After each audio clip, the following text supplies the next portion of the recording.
Good morning, good afternoon, good evening. Happy Black History Month. It is February the 1st, and this is my favorite month of the year now. This used to be one long Tuesday for me, but it is now my favorite year. There is a scripture in the Bible, blessed are those that mourn. And just like that scripture is always misinterpreted because we mean it typically is stated when someone is mourning the death of another one. But in context, it means you're mourning your old self because something has been awakened in you that has you almost embarrassed for your prior behavior. And as I look at Black History Month, I've always celebrated it, but this is a month that needs to be more than celebrated. It needs to be immersed in, it needs to be loved, and it needs to be exercised. As we get into what Black History Month actually is today, and we're going to spend some time and we're going to honor the visionary, Dr. Carter G. Woodson, the only Black man of enslaved parents that ever received a PhD from your Harvard University.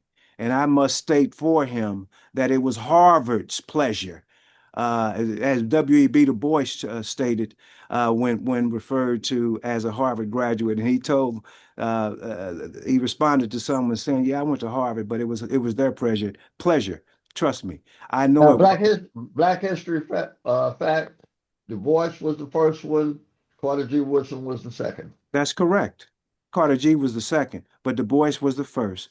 But Carter G. Woodson was the only to ever receive a PhD of enslaved parents. His Right. parents were enslaved. So as I would love for uh, my Morehouse brother and anthropologist and modern day Fanon, Charles Alexander, to go ahead and lay a foundation as we delve into Black History Month and its origins and what it should mean to us. And I don't mean to sound preachy because I've seen the light, but I feel emphatic about it, and I just as you look, it's almost as smart as your father gets the older you get.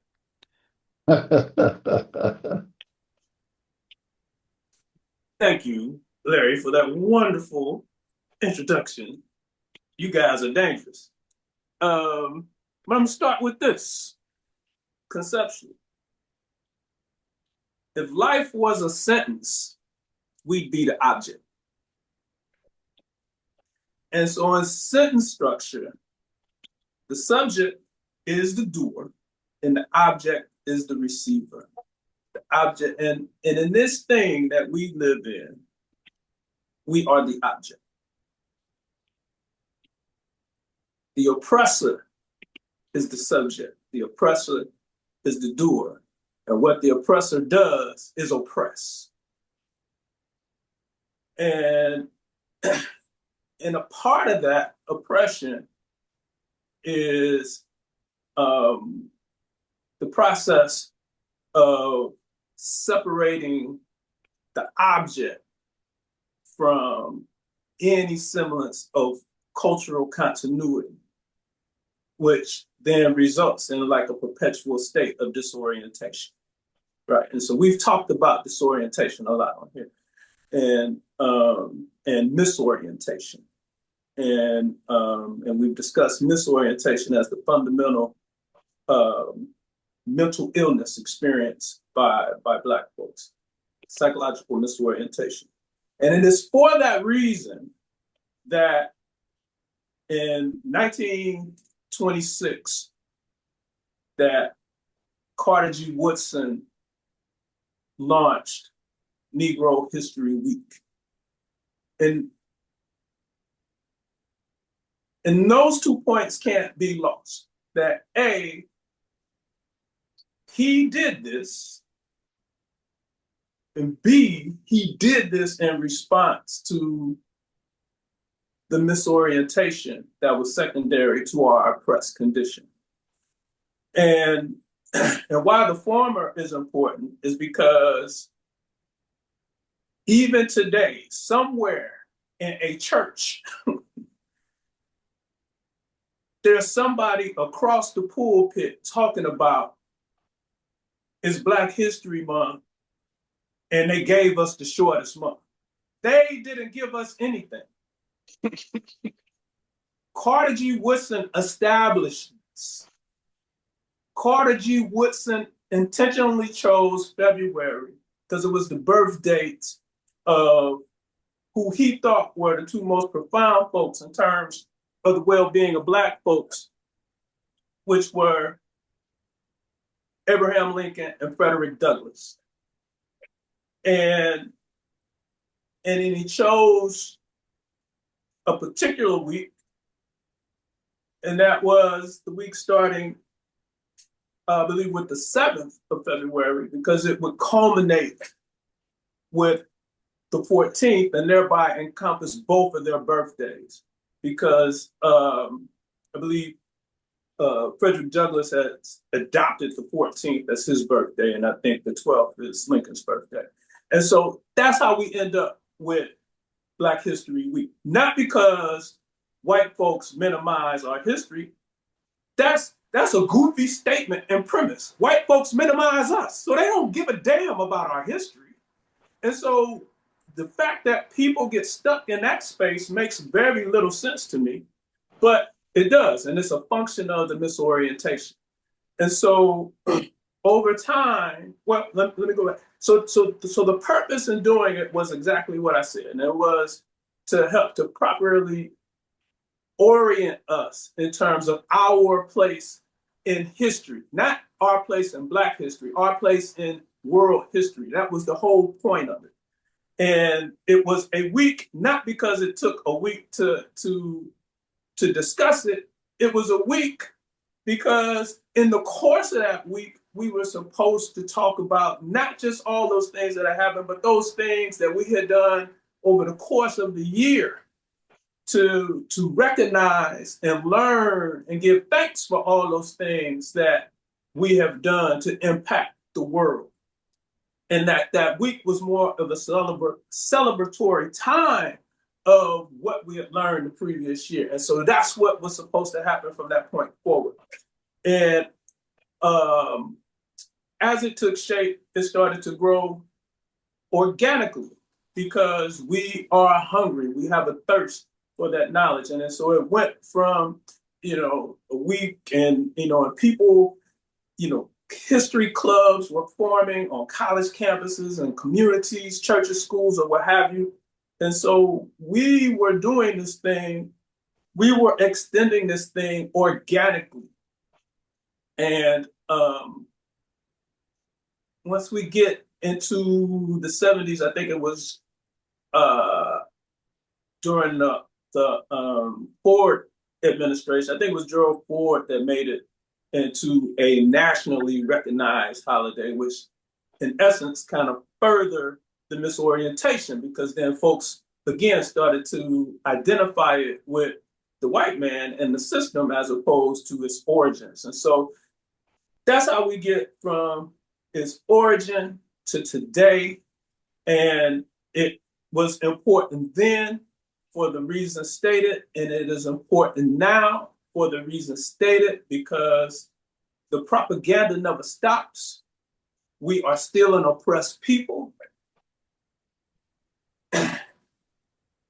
If the sentence was written today, we would still be the object and he would still be the subject. Yeah, our theme for this year almost should be borrowed from Dr. King. We got to get the language right tonight, because what you did was got the language right there. Mike Jones, I want to go directly to you. What are your thoughts on this subject? Because Right. on this, because I know we've got some. I mean, that's a pregnant question there. First of all, good morning to everybody, or good afternoon, or good evening, as you always say, depending on when you're listening.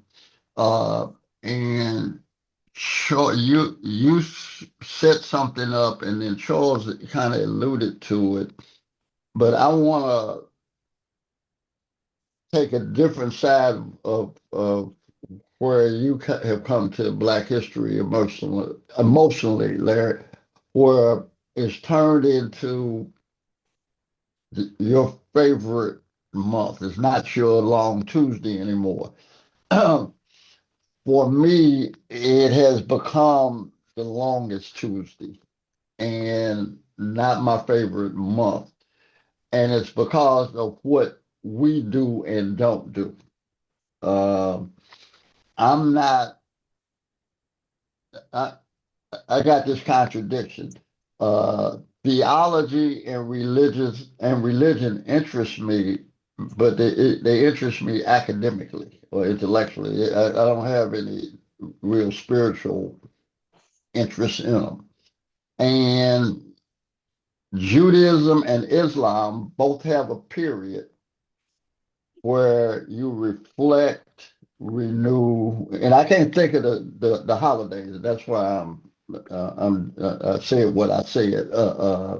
But they are important times for extended in both religions, and coming out of that is a renewal in both of them about what you are. I don't want to say repent for the last year, but reflect on the last year and then come out looking at the new year uh, with heightened expectations. Uh, I, for me, starting with Dr. King's birthday, and that's really where I would start this. I would give us 6 weeks of reflection, meditation, and renewal.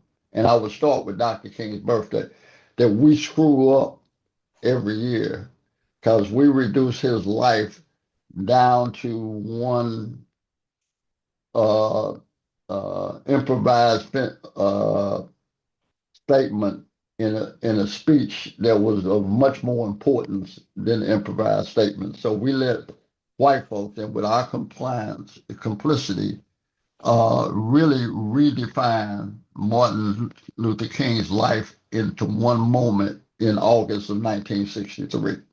And I would argue not even his most important moment in August in 1963. Because the most important thing he said in 1963, he said it in April in a jail from Birmingham, Alabama, not in Washington D.C. In August. Uh, but And I what would was that, Mike? What did he say in that jail? he said a whole lot, but basically what he said was the condemnation of not the worst white folks, but the white folks who were amoral and indifferent to the circumstances and moral decay of America. And he said basically, we won't. What we will remember is not our enemies, but the silence of our friends. And fundamentally, my view of the American crisis historically, and definitely in this moment, is it always comes down to one thing. What are white people who know better prepared to do about white people who are not go do better? All right. Okay, but that Okay. Perfect. So that I that just wanted you to add that footnote so folks don't have to think about that. I thought that's where you would go, but I'll let you get back to Black History Month now. okay, and so if you put this period of time for us and align it with the tradition that is in Islam and Judaism, we ought to have that same thing where we spend that time reflecting. And I'll repeat for this show something I've said regularly. This is kind of a jam session for us, so we kind of got all day jobs, and we show up and after work at what club we can play to, and then we play different things with each other. And really, the last 3 or 4 columns I wrote on Black History Month, I actually said that in them that we do a terrible job of what Carter G. Woodson was trying to get done, and we don't re, renew and review. We don't review and then renew ourselves inside of this. We treat Black history like Jeopardy. Okay, like who was the first Black astronaut? The first Black astronaut was so and so, and he won a Grammy, and we think that's a big fucking deal. Okay, that's not history. That's celebrity. Okay, and the reality is it's our disconnection that Charles was alluding to that keeps us the object of the sentence as opposed to the subject, which also made a note when Charles was talking that I wouldn't forget. Charles, you're gonna have to. You do know we don't teach grammar anymore in schools, so Or literally, cursive it, writing, so they can't even give them a signature. How are they gonna right. sign? Put your mark there, young man. So you do realize unless you're 60 years old, you don't even know, you never heard of a subject, a predicate, and an object, right? Okay. Nobody has, I guarantee if they're younger than you, they never diagrammed a sentence, okay? and so they heard you, but they don't know what you're saying, okay? So I just thought I would make that as a note. So it ain't just Black history that we don't know the meaning of. There's a whole lot of stuff we don't know Let me anymore. let me And you didn't have to go to college to learn that. You could no have got sir. that in grade school. Okay, No sir. that was grade school. Well, you know, that's a whole nother show because that is in part because of Jim Crow's pink slip and got rid of those fine black teachers that were adamant about that and that cared about you speaking the King's English. One of my favorite events throughout the whole year has turned into Gerald Kwame. Christmas is um, celebration that we have each year on Kwanzaa. And Gerald, I want to, hand it over to you for your comments, but with the backdrop that some of those same principles, actually, those principles should be employed every week, and they should be employed and bolstered, I believe, in Black History Month. And Mike, you are spot on, as was Dr. Alexander, with respect to us enlarging. And we should, the main aspect is to reflect and renew. That's the main aspect of it.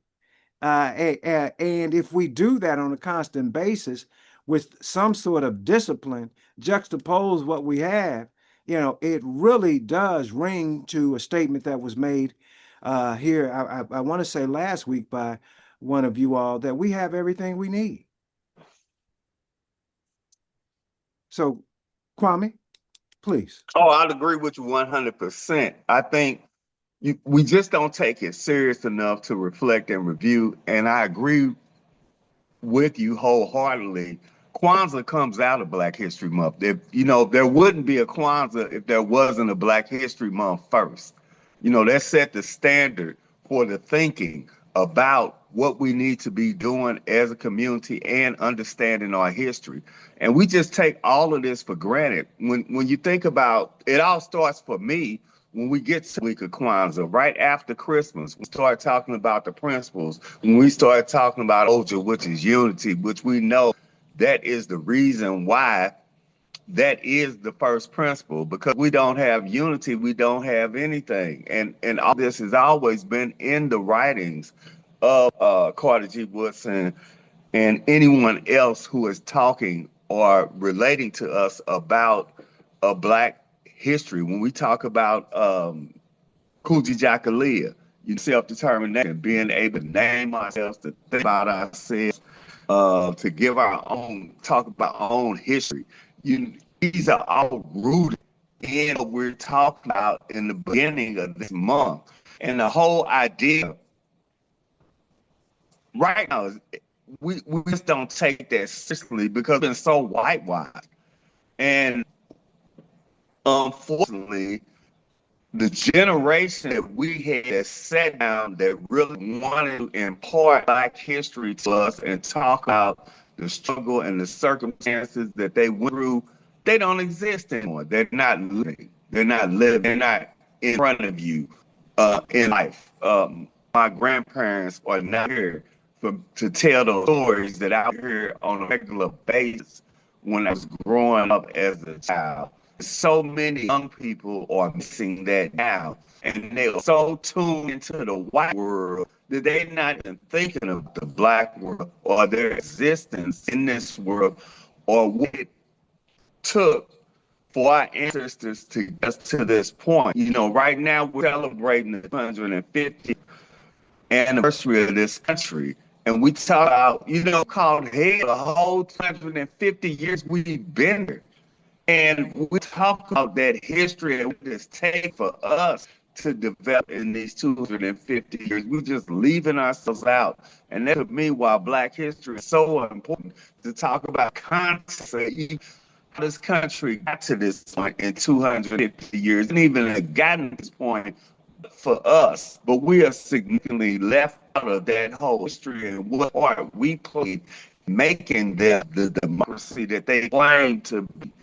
And that was so important about Black History Month is being able to go back and analyze what we went through, where we are now, how to use these tactics to move forward, and we accomplish goals that we still need to accomplish in the current society that we in.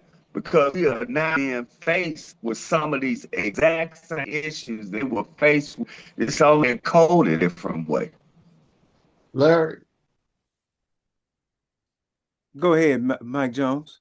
look, as Gerald was talking, it triggered a thought. Our struggle with Black History Month is a lack of reverence that we have for ourselves. I, Mm-hmm. ref, I reference the tradition in Islam and Judaism, and I can't think of the dates because I'm gonna mess them up, the names.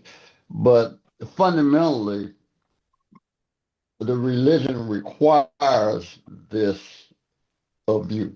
Okay, I mean it's a requirement. If you look, and so whether you are a practicer or not, you recognize that that's a requirement. You know, that maybe you're not as good as you should be, but you still have reverence for the idea, for the requirement. There's very little in our life in America now that we have reverence for that's unique to us. And I'm going to put an idea out here that will probably cause a lot of people some angst. But I am going to, and this phrase came from a play I saw, Kathy and I saw yesterday, uh, Hell's Kitchen, about Alicia Adams. Alicia Keys. Extraordinary, Alicia huh? Keys. It is Alicia, I said Alicia Alicia Keys. Adams, Alicia Keys, thank you. Saw it on That's what Broadway. happens when you get, I saw it right. on Broadway and I saw it Tuesday. My Okay. wife was in that show Yeah, yesterday. and it's a generational thing. I mean, you know, as an old guy, I can see it. And the matter of fact, it felt a lot like Hamilton. It's not like Hamilton, but it felt like it. But anyway, that's an aside. So, Larry, you'll recognize what I'm about to say. And this line in the play is pregnant with possibilities. When Alicia Keys and the older sister that was the piano instructor, and she wandered into the Ellington room in the rec center of their apartment building, and she said, "Well, I don't know why I'm here. I needed someplace to go." And the sister said, "You are here because your ancestors required Hired you your to be. presence." You're right here. Yeah, they needed. right Yeah, here. they requested your presence. That's why you're here. I'm talking about us creating space where our ancestors require us to be, and this is the radical part of it. We're not going to get there with Christianity and Jesus. We need to become a more pagan people. Now, pagan has a theological meaning and an anthropological meaning. It don't mean what black preachers tell you means in church. Okay? And Charles can explain it, and I hope he does. We got time for him to do that. But if we were a pagan people, we'd have reverence for our ancestors. See, I'm showing up not because God called me. The ancestors require me to be here. And it's the ancestors that I'll see again when they require my presence at another level. And that's who I'm going to answer to, who sent me. So you being sent by somebody that you don't know. And Because you didn't, attempting to weave your way into a society that will never have you. that will never have you. So that's what I'm saying. So part of this requires a whole metaphysical realignment of who we are and recognize where we must be. Now, this will bother black Christians, but I've said before that if you're an oppressed people or oppressed people, you should be looking for Moses, not waiting on Jesus. And fundamentally,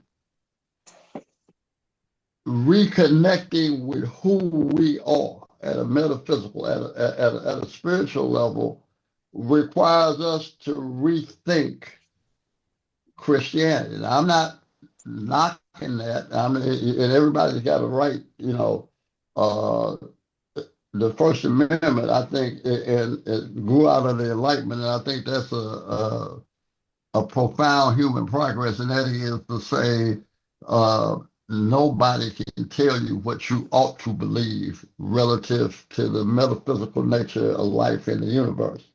I'm just saying, I'm much more comfortable and have chosen to live my life to be in alignment with when the ancestors require my presence, I don't have to apologize for what I did here. And And I think, Mike, you absolutely right on that. But how do we ask Charles, navigate? How do we ask navigate that Charles. with the church playing such a big part in our Wait, community and lacking in that knowledge and lacking in that um, level of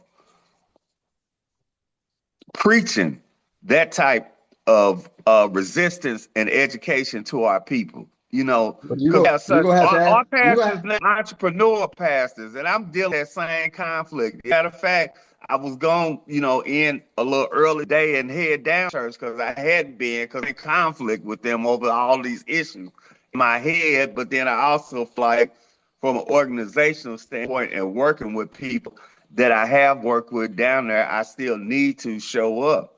But it's difficult navigating that whole religious Christian thing right now with what's going on with the country and the stance that Black people are taking, and especially the Black church. I've had that same challenge, Gerald. Very much so. If in fact, at this point, my litmus test is if you give a sermon that would not offend your slave owner, I'm in the wrong place.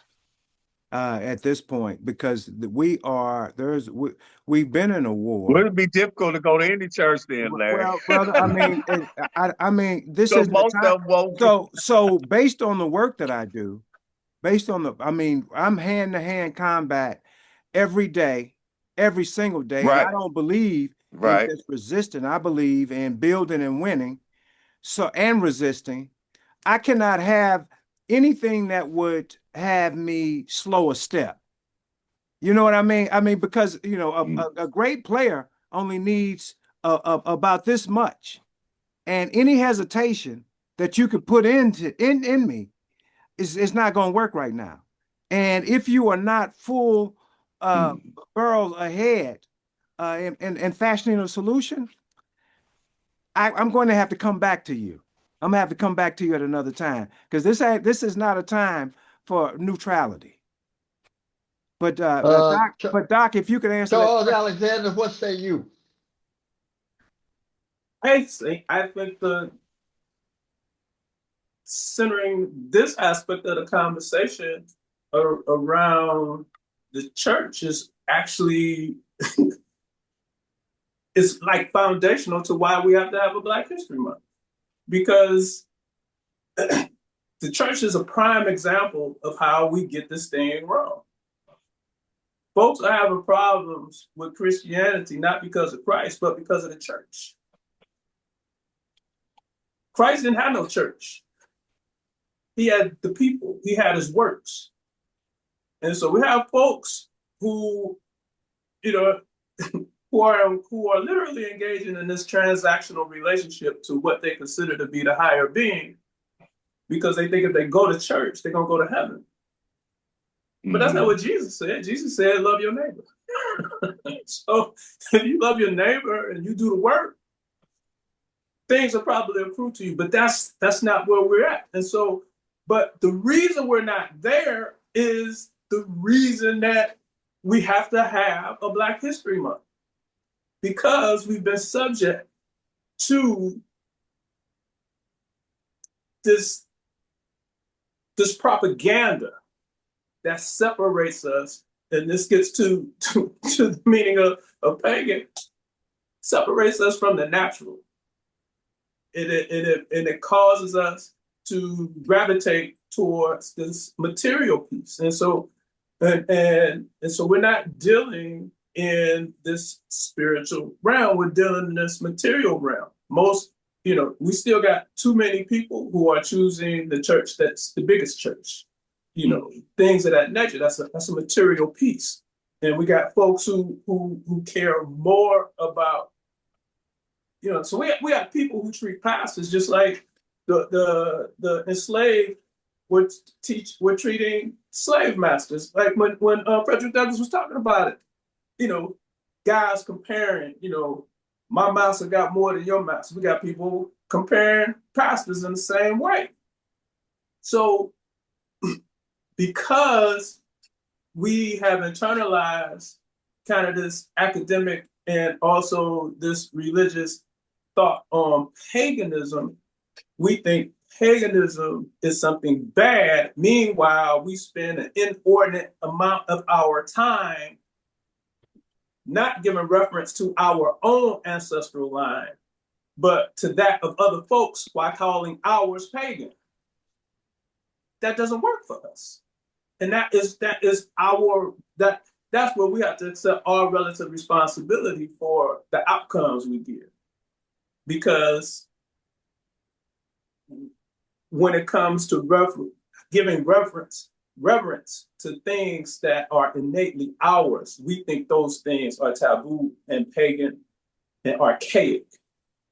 But we have no problem with giving reverence to other people's stuff, which essentially is the same, in practice is the same thing. And content and it's different. And that's why it don't really work for us in the main. And so that's why we have to have a Black history, because the intent of it is to properly orient. But we got to believe it as such. Because if we don't believe it as such, you can't do that. And so that's why we're not getting all we can get out of Black History Month. That's why we're not getting all we can get out of Kwanzaa, because the recentering point, to Mike's point, the recentering aspect isn't happening. We just start doing these things in the same way that the system dictates. Just like, so if we started on Dr. King's birthday, what time are you going to start? You're going to start after the Dr. King mattress sale at your local furniture store? Dr. King's birthday, too, has been materialized. It's been monetized. And we play into that. we got to separate that. We got to detach from that. You know, the we got to stop attributing Black History Month to white folks. We got to stop doing that. We got to stop using Kwanzaa, and even Juneteenth, now that folks is on that, as just celebratory times, but as times that we also do the work, that we also do the reverence, that we also put into context why the date, if the dates are important, why are the dates important? What is it about this circumstance that makes it important? Now, the piece of this is that we ultimately have to appreciate is that we didn't just get to a point where we didn't have reverence for our, for our history, our culture, our ancestors. This is a part of the process. This is the propaganda. This is the result of the ongoing oppression, right? So think of this. Two examples of this thing.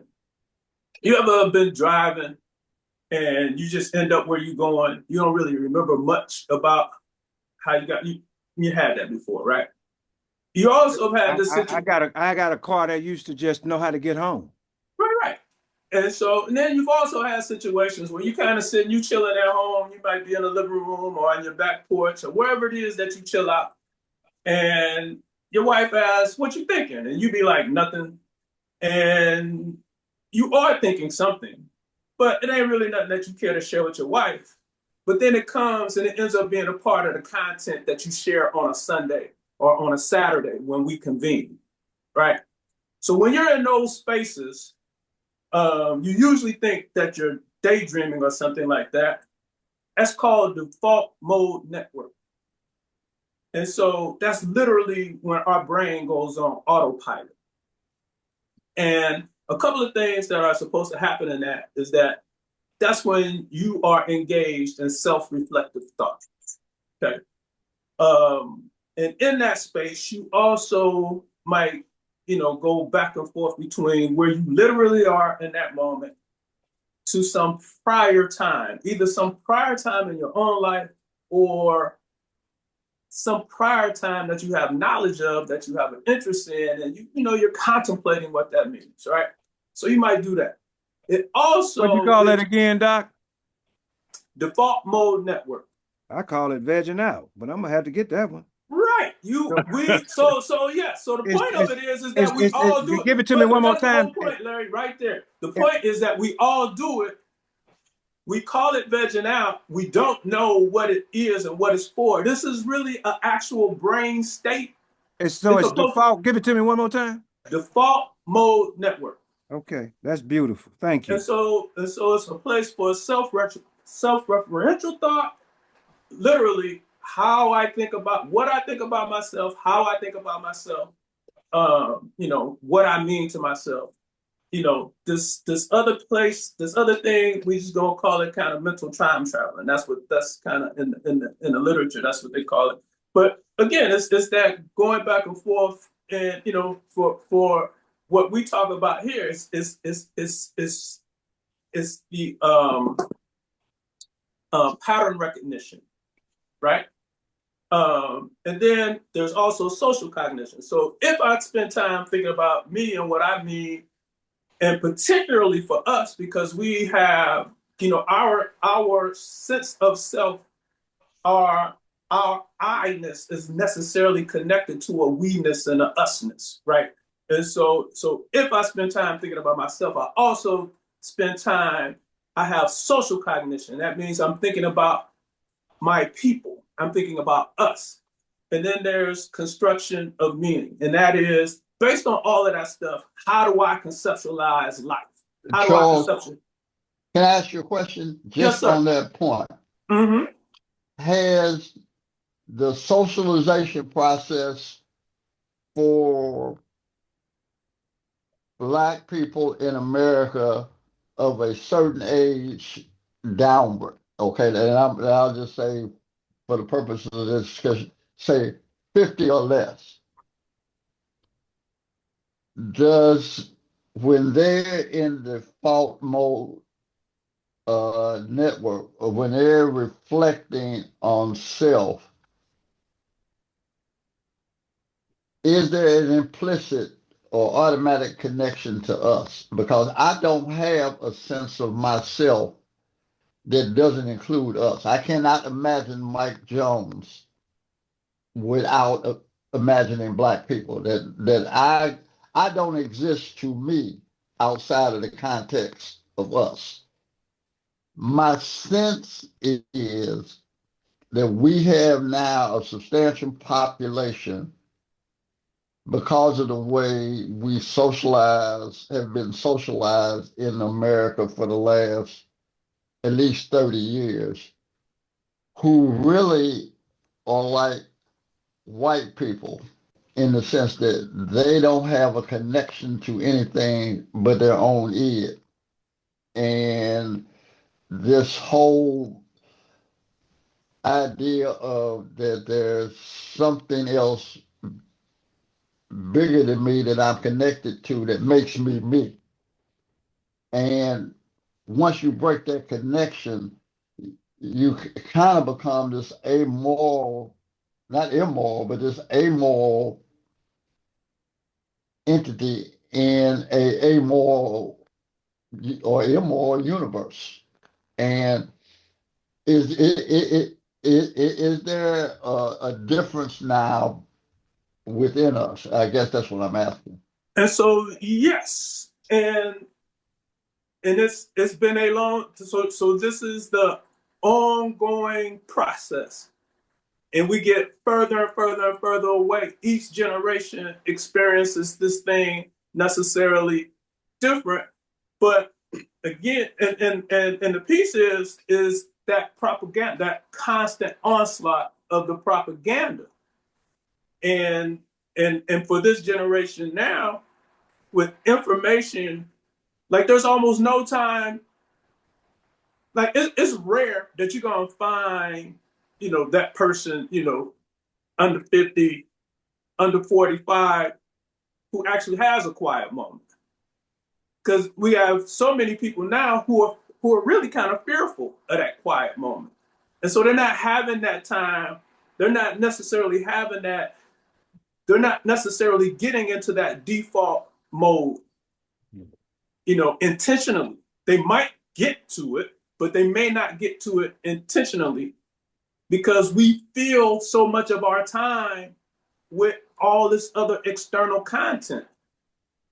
Can I ask a follow-up question? Mm-hmm. Just to that.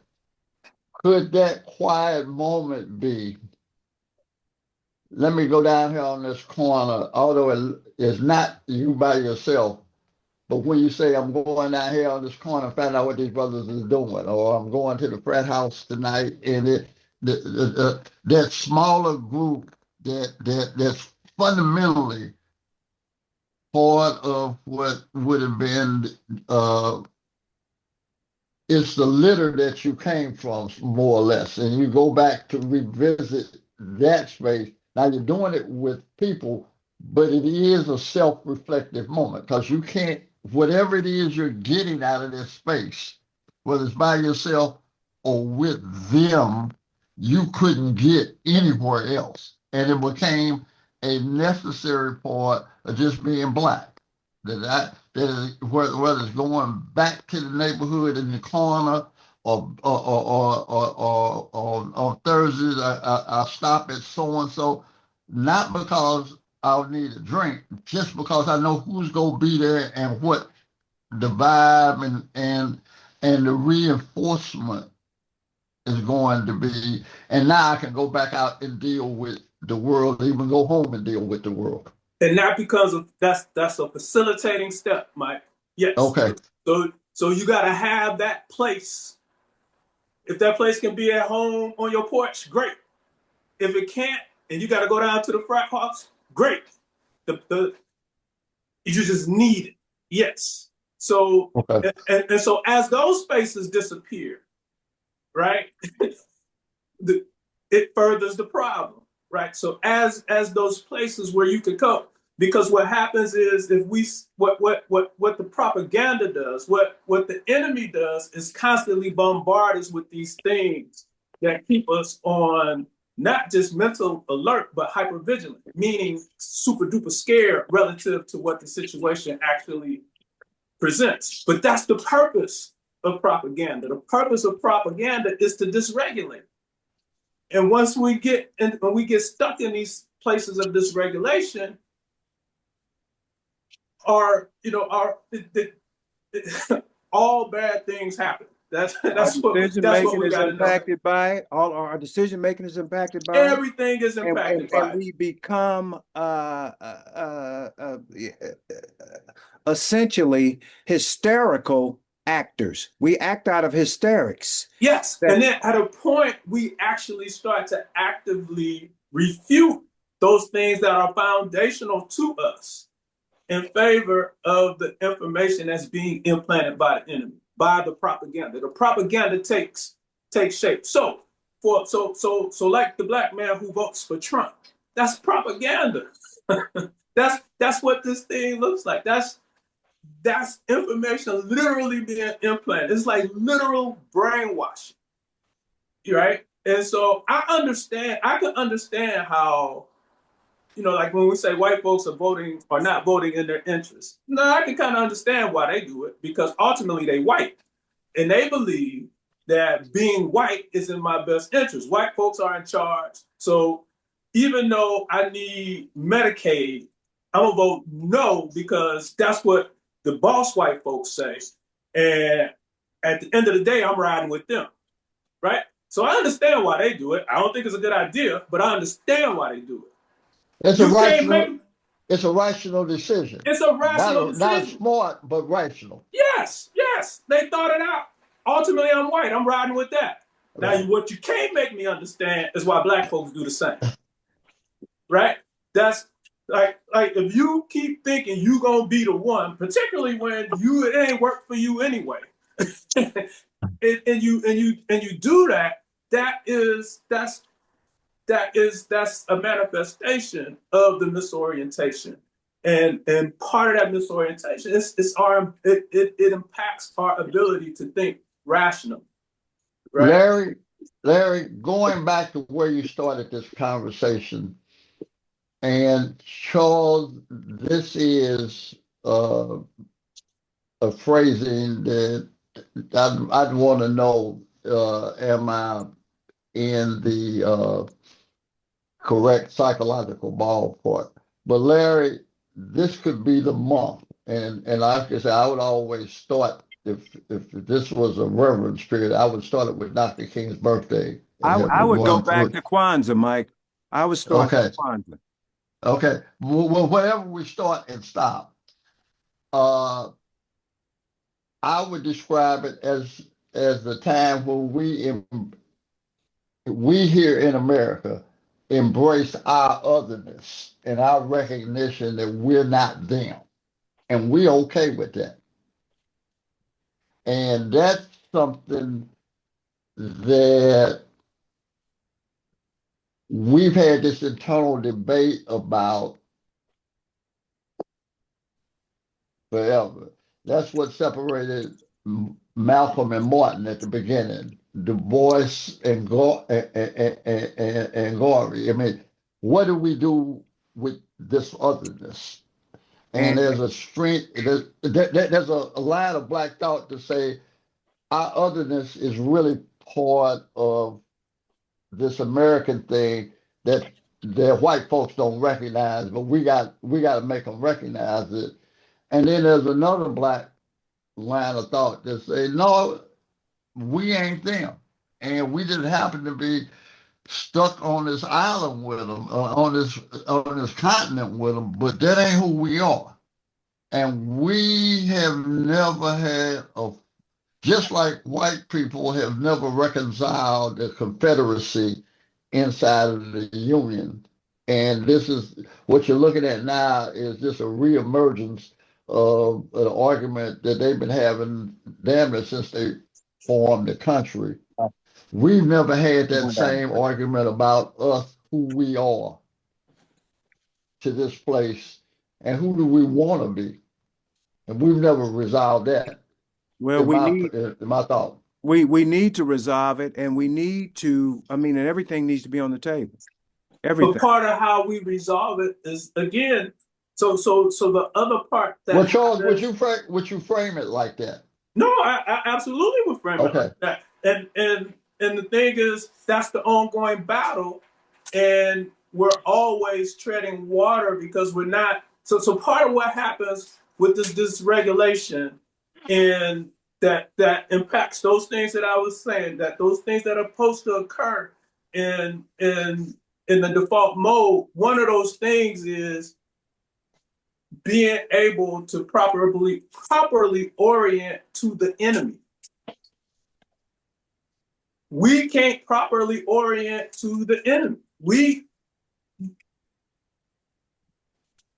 far too many of us conceptualize the United States as a we and a us, as opposed to this is a place where Black folks live. But it can't be one and the same. It can't be a we and a us, and we're steady fighting for civil and social and political rights.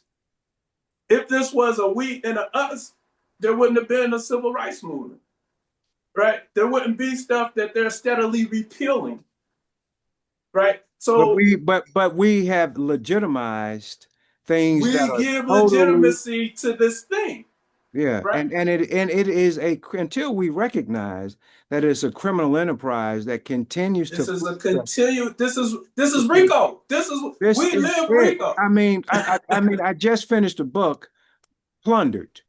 Um, Mm-hmm. that was a just a full description of discriminatory laws that has eradicated black home ownership in Detroit. And we still legitimize these places. Nobody's talking about it. Brilliant sister, brilliant attorney, wrote this. But I mean, this is happening everywhere. The same thing's happening in St. Louis. Same things happening in Chicago. Well, not so much in Chicago, but all over the world. I mean, we're being disenfranchised across the board. And so, at what point do we realize that we have not been analytical and we haven't even been rational in looking at it? We are basically impulse participants in this situation. And, Amos Wilson told us back in 1987 that we need to get rid of all these integrationist politics because because we have not been served well by it. And until we become a nation within a nation, we will continue to be the boot heel of this nation. Well, And that's But what's going to we have happen, to. Larry, because we cannot accept the fact that they are the enemy. We cannot accept that at all. We see white people as our friends, as our guardian, as our savior, and we cannot, in any shape, form, or fashion, separate ourselves from them. That's why we send our children to be educated by them. We see stuff that talks about this all the time. Our children are conformed and educated to be white, not to be but black, I wait a To minute. solve the problems of white to solve the America. problems of white people, not to Yes. solve the problems of black people. And I All have our institutions are designed to serve the needs of white people, not the so needs of black people. so Let me we're sending our kids to school to be dumb. Because wait. if we're sending them to school not to solve their own problems, which is the height Mm-mm. of intelligence, we're sending them to be dumb. Mike, go But ahead, but and we're gonna but Yeah. We won't even get into this month. When we talk about how we talk about the kickoff of Black History Month, we won't even drill down with our children on Black history. It'll be I, just little side notes. I Just think like you said, it'll be like a Jeopardy game. That's what it's going to be I about. think It's not going to be any real discussions about how we use this history or how this history has been used to get us to this point and how we use it to overcome. That's not going to be the concept of this month. It's going to be about Jeopardy games, flashcards. once let again, me we are the wrong person in the sentence. Mike, go ahead, and then we're gonna close it out. okay, all I'm saying is uh we talked about vocabulary somewhere earlier in this, I said we and got to we get the need language right today. the language right. And so I want to say I think we gotta quit. I would say when you make it about us and white people, it becomes too tribal. Okay? And everybody identifies with their tribe.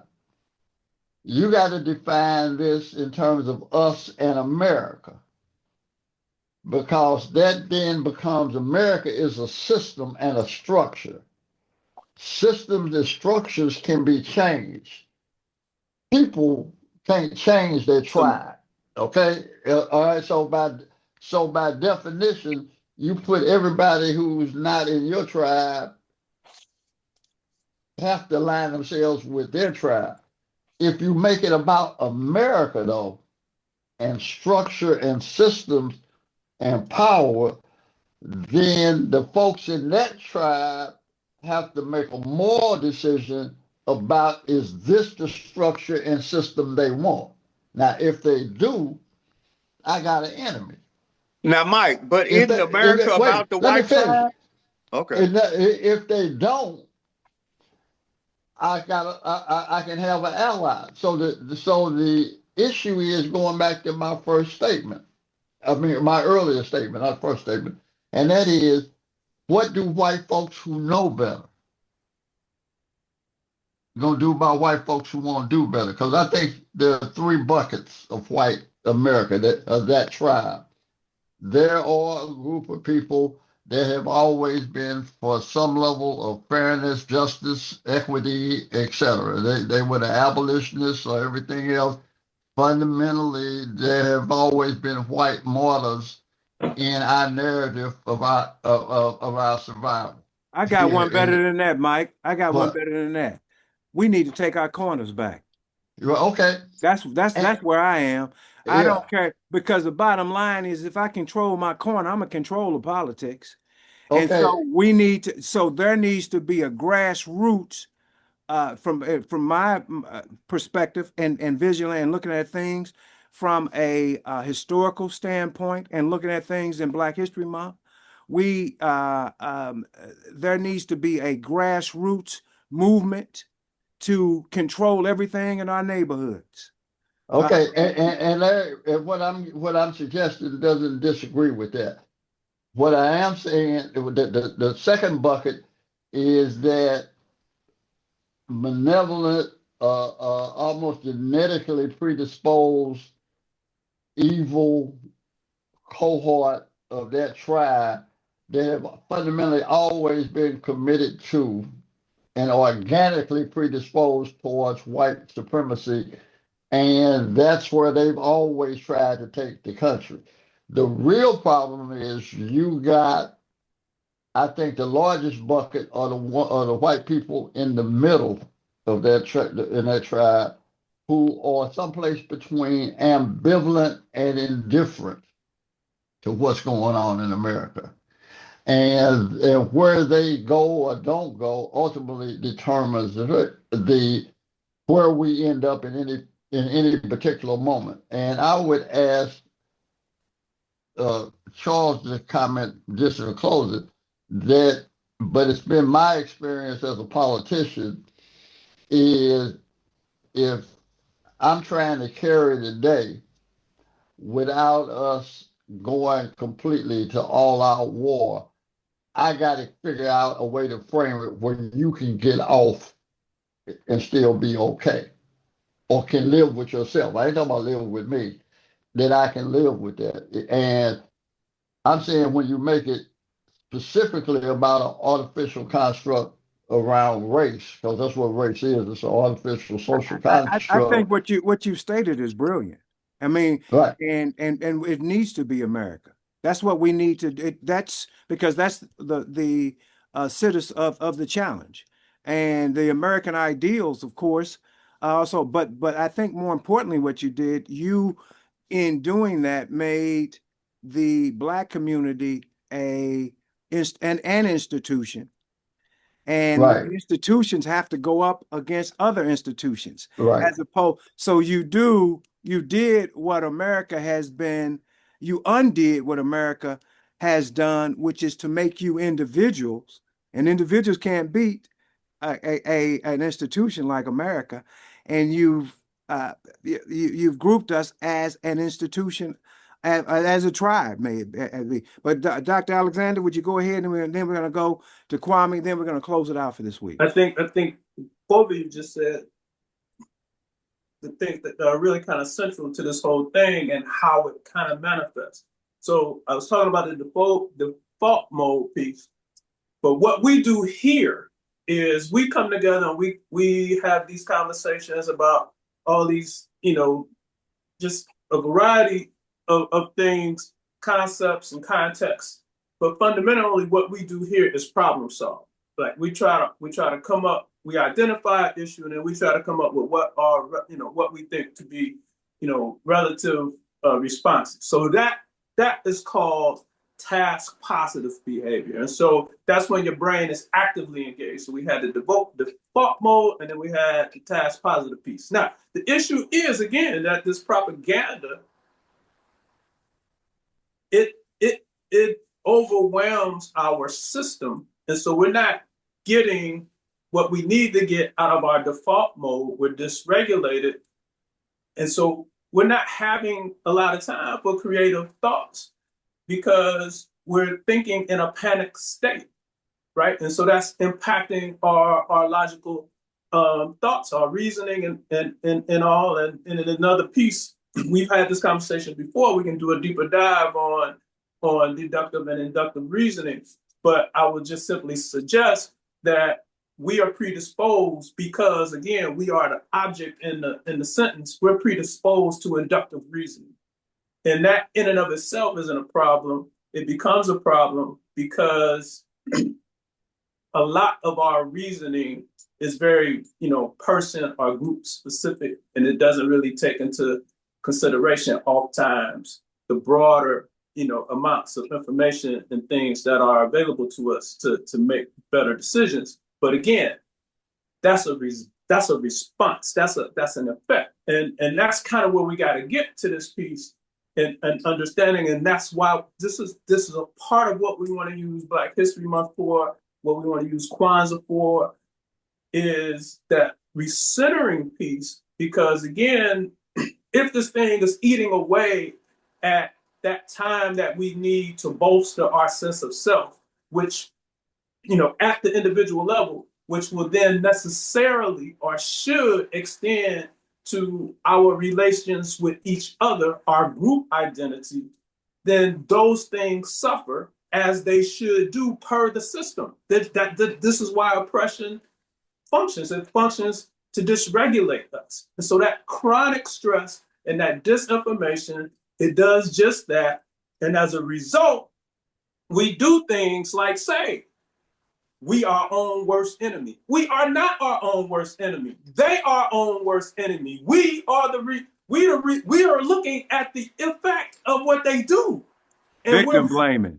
We are victim blaming all day, every day. And now sometimes we certainly can boil that thing down. I'm not saying we can't never do that. I am saying that in the mass, when we say we are our own worst enemy, we are absolutely engaging in victim blaming. And that is the result of the constant downward pressure, the oppression and the disinformation that dysregulates us, inhibits our reasoning ability, and